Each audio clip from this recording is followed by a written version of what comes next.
सी पाकिस्तान ने एक नवा शगुफा छोड़ा है।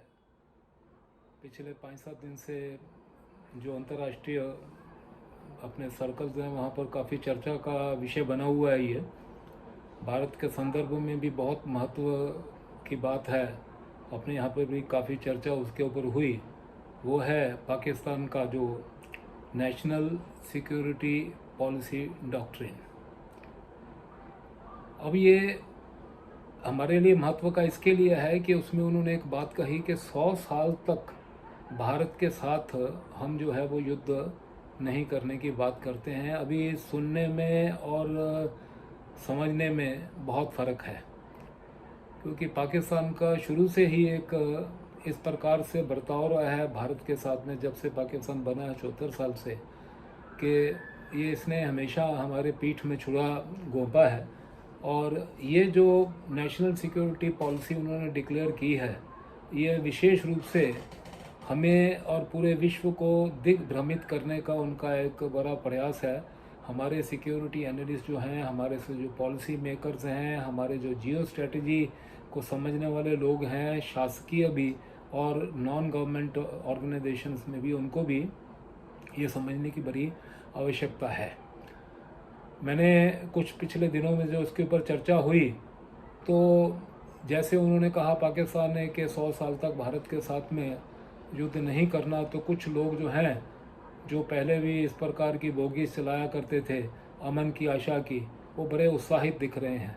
इसमें किसी भी प्रकार का उत्साहित होने का कोई भी काम नहीं, बल्कि इसमें हमें जो है वो बहुत ज़्यादा सतर्क होने की भी आवश्यकता हो गई है। उस बात को समझने की ज़रूरत है। और मैं आग्रह करूंगा हमारे जो सिक्योरिटी एनालिस्ट्स हैं, हमारी जो नेशनल सिक्योरिटी एजेंसीज वाले लोग हैं, उनको कि इसको बहुत इस सूक्ष्मता से उनके इस डॉक्ट्रिन की को जो है वो उसका जो है वो उसको पढ़ें और उसको स्टडी करें, और उसके सामने हमको भारत को किस प्रकार से अभी जो स्टेप्स लेने चाहिए उसके बारे में हमारी पॉलिसी बननी चाहिए।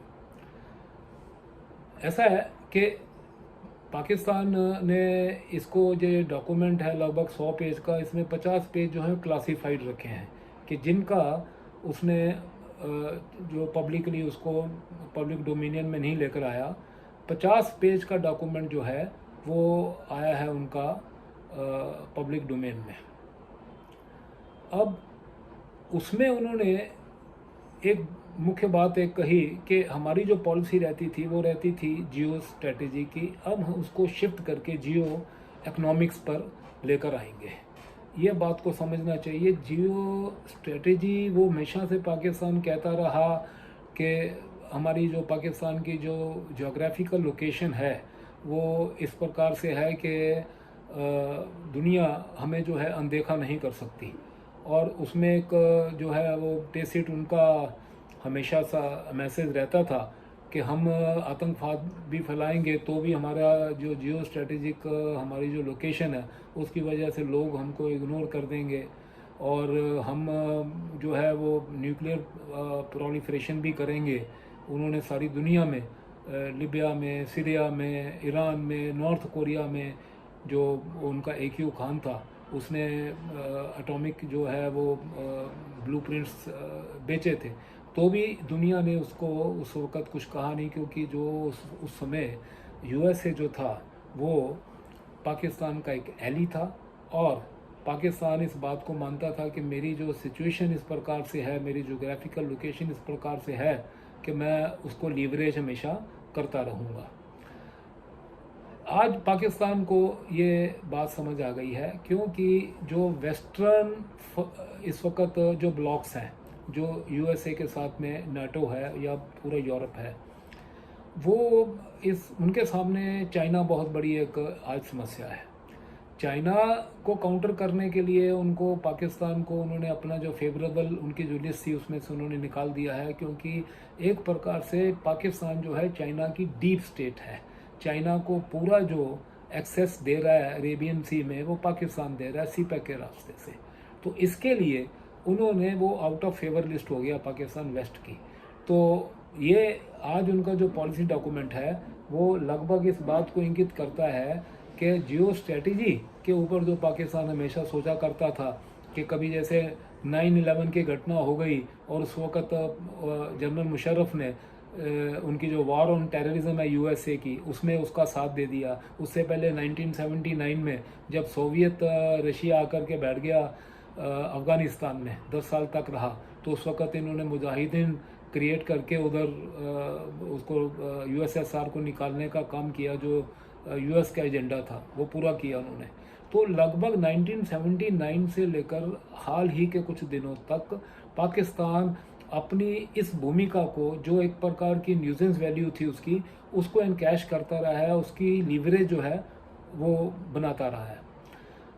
अब चूंकि उनके फेवर में अब पाकिस्तान जो है वो है नहीं, वेस्टर्न लॉबीज़ के, चाइना के है, तो इससे पहले जो पाकिस्तान ने कभी भी अपनी इकोनॉमी को डेवलप नहीं किया। एक बात गौर करने वाली है, जो उन्होंने कहा है कि हम अभी जियो स्ट्रेटजी से जियो इकोनॉमिक्स के ऊपर हम शिफ्ट करेंगे।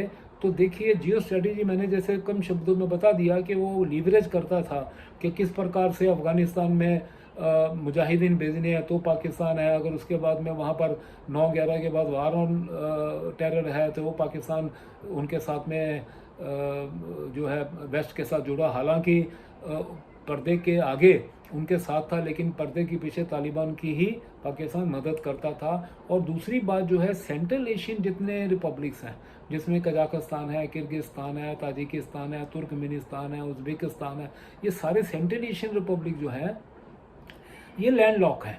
इनको अरेबियन सी तक अगर एक्सेस आनी है, उनको व्यापार करना है वहाँ पर, उनकी जो उनके पास में वर्जिन जो है उनके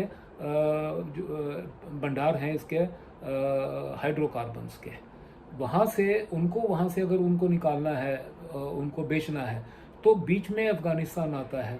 तो अफ़गानिस्तान में पाकिस्तान अपनी स्ट्रेटेजिक डेप्थ जो है वो उन प्रकार के लोगों को बैठाना चाहता है जो पाकिस्तान की हाँ में हाँ मिलाए। जिस प्रकार अभी उन्होंने क्या किया कि वहाँ पर तालिबान के जो अलग अलग गुट थे और अलग अलग आपस में लड़ भी रहे थे, अभी भी लड़ रहे हैं, लेकिन हक्कानी नेटवर्क जो पाकिस्तानी नेटवर्क है, जो पाकिस्तान के अंदर ही वहाँ के मदरसों से पैदा किया हुआ, उसको काबुल में उन्होंने बैठा दिया।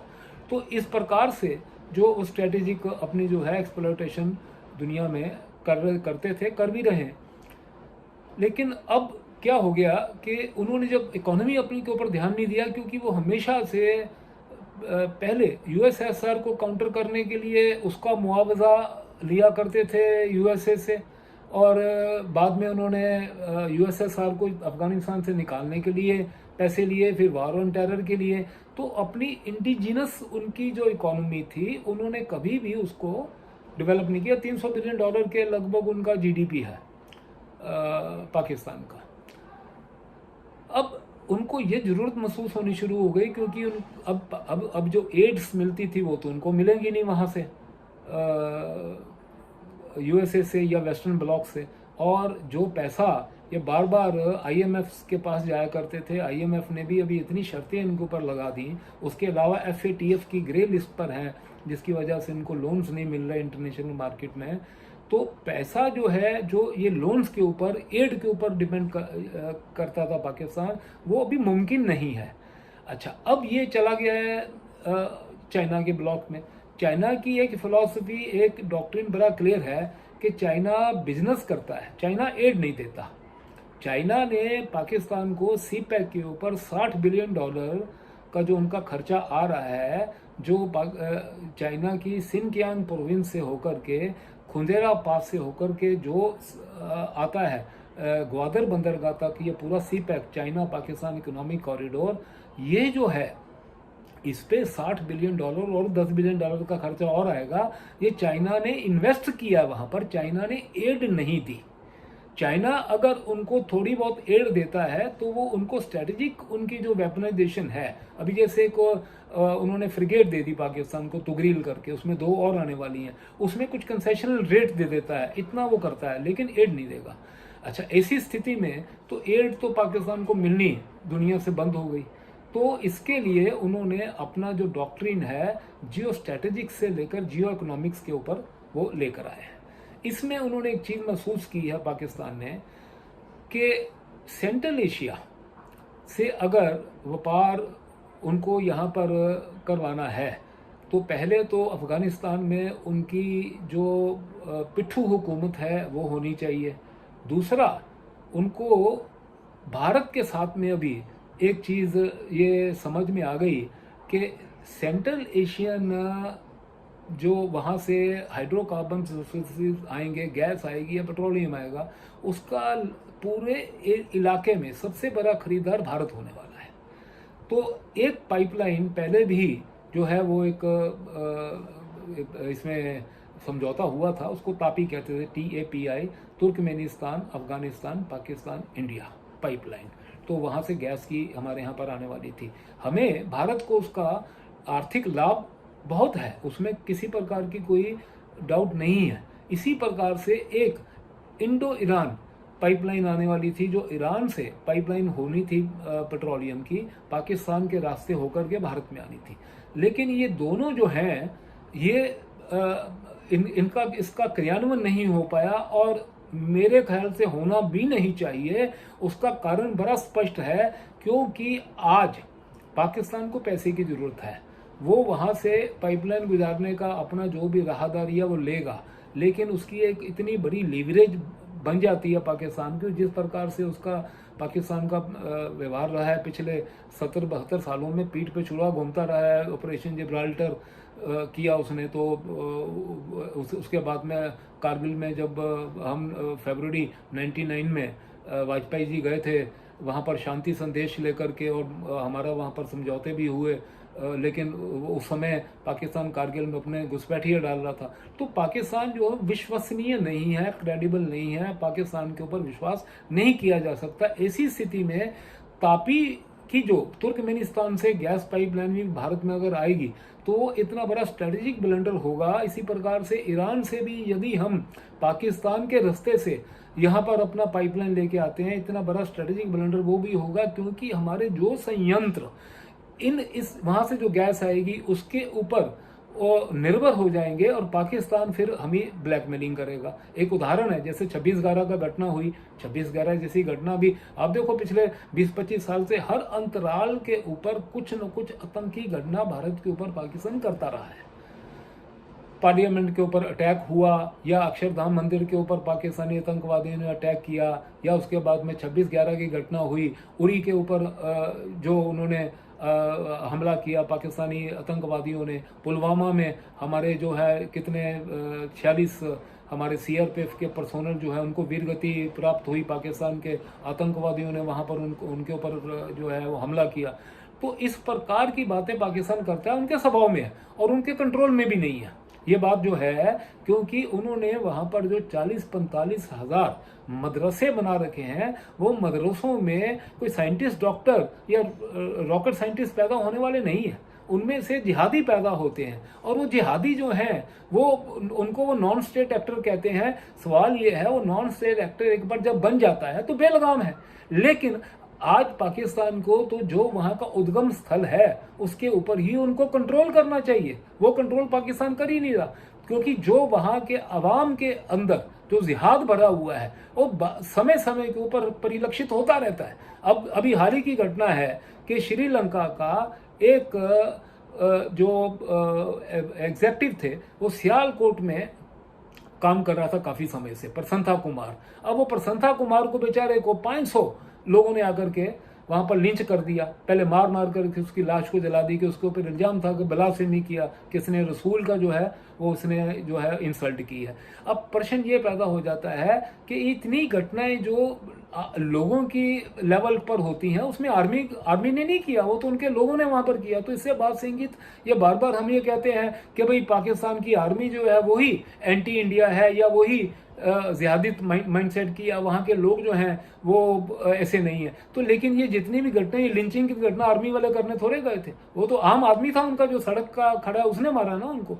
तो इस प्रकार से पाकिस्तान के अंदर जो जिहादी फैक्ट्री है वो कभी भी बंद होने वाली नहीं है, और वो भारत के ऊपर कभी ना कभी जो हमको इस बात के लिए हमेशा तैयार रहना चाहिए, we should not lower our guard, हमेशा हमें तैयार रहना चाहिए कि कोई ना कोई घटना बदमाशी की वो लोग करेंगे।